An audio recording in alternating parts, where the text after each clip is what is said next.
Assalamualaikum, halo guys, balik lagi di channel Dapur Naima. Di video kali ini aku mau berbagi resep makanan tradisional jajanan pasar. Ini dia gemblong ketan putih ala Dapur Naima. Rasanya itu enak banget ya, ini salah satu jajanan favorit aku. Nah ini gemblongnya juga empuk, rasanya enak banget. Cara buatnya simple, tanpa ribet sama sekali.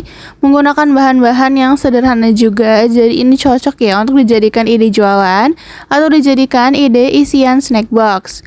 Ya langsung aja kita lihat bahan-bahan dan cara membuatnya. Tapi sebelumnya buat kalian yang belum subscribe, boleh banget diklik tombol subscribe-nya dulu ya. Terima kasih. Untuk langkah pertama di sini aku akan hangatkan dulu kurang lebih 200 ml air santan. Ini aku dapat dari satu kemasan santan instan ukuran 65 ml, ditambahkan dengan air hingga takarannya 200 ml ya. Ini kita hangatkan aja tanpa diaduk.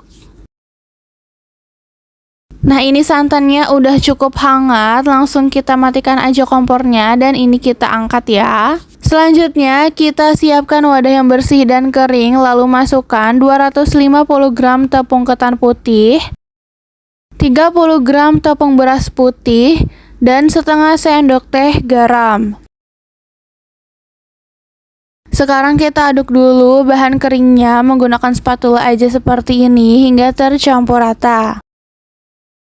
Setelah tercampur rata, masukkan 100 gram kelapa parut. Kita aduk lagi hingga kelapanya tercampur. Dan selanjutnya ini kita masukkan 200 ml air santan yang tadi sudah kita hangatkan.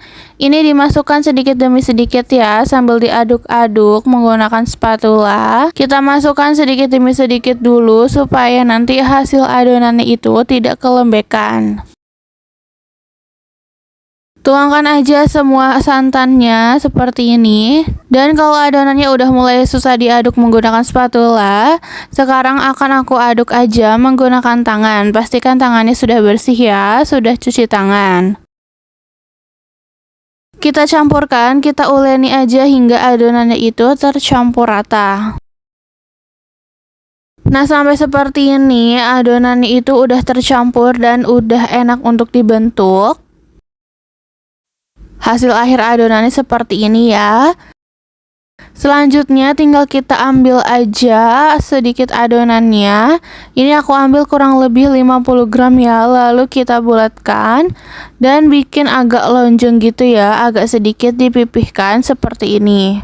Nah gampang banget kan cara buat gemblong kayak gini. Ini mudah dan praktis banget.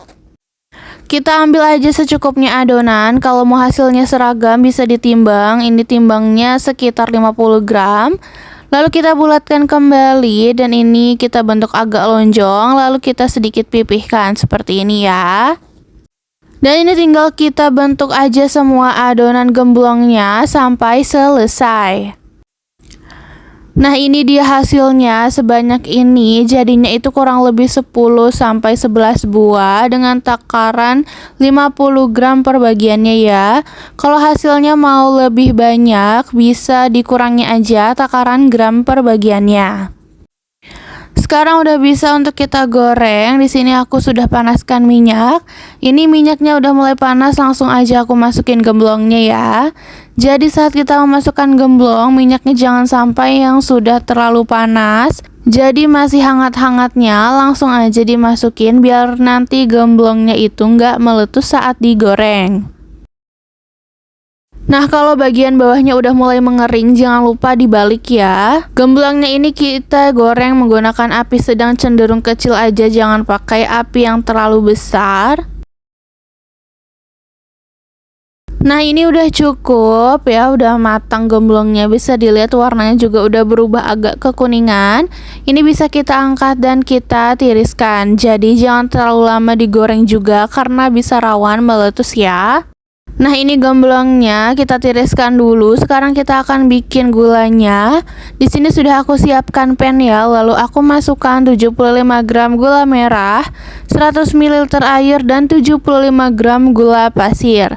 Kita nyalakan apinya, lalu ini kita aduk-aduk aja sampai gula merah dan gula pasirnya ini larut. Di sini kita pakai api kecil aja ya. Nah, ini udah mulai larut gula merah dan gula pasirnya. Setelah mulai mendidih seperti ini, terus aja kita aduk ya. Dan kalau udah berbuih banyak seperti ini, bisa kita masukkan aja gemblong yang tadi sudah kita goreng. Dan ini langsung kita aduk cepet aja ya. Di sini aku masih nyalakan apinya sebentar. Kita gunakan api kecil sambil terus diaduk-aduk. Nah, gula merahnya udah sampai berbuih banget seperti ini. Ini sekarang aku matikan aja apinya. Dan lanjut kita terus saja aduk sampai gula merahnya ini mengental dan mengering. Nah, ini gula merahnya udah mulai mengental, terus aja diaduk ya. Nah, sampai seperti ini hasil akhirnya. Bisa dilihat ini gula merahnya udah mulai kering. Ini udah cukup ya, dan ini udah siap untuk kita sajikan. Dan tara, ini dia hasil dari video masak kita kali ini. Gemblong ketan putih ala dapur Naimah. Bisa dilihat kan, tadi itu cara buatnya simple, praktis, mudah, cepet banget. Dan hasilnya juga enak banget ya. Ini super lembut, legit, nggak keras sama sekali. Dan baluran gulanya ini juga pas ya, nggak kebanyakan gitu. Rasanya enak banget, manisnya pas. Dan ini cara buatnya juga simple, menggunakan bahan-bahan yang sederhana, jadi ini cocok banget untuk dijadikan ide jualan atau dijadikan ide isian snack box atau buat sajian saat ada acara. So, kalau kalian suka videonya, jangan lupa like, subscribe, and comment ya guys. See you in the next video.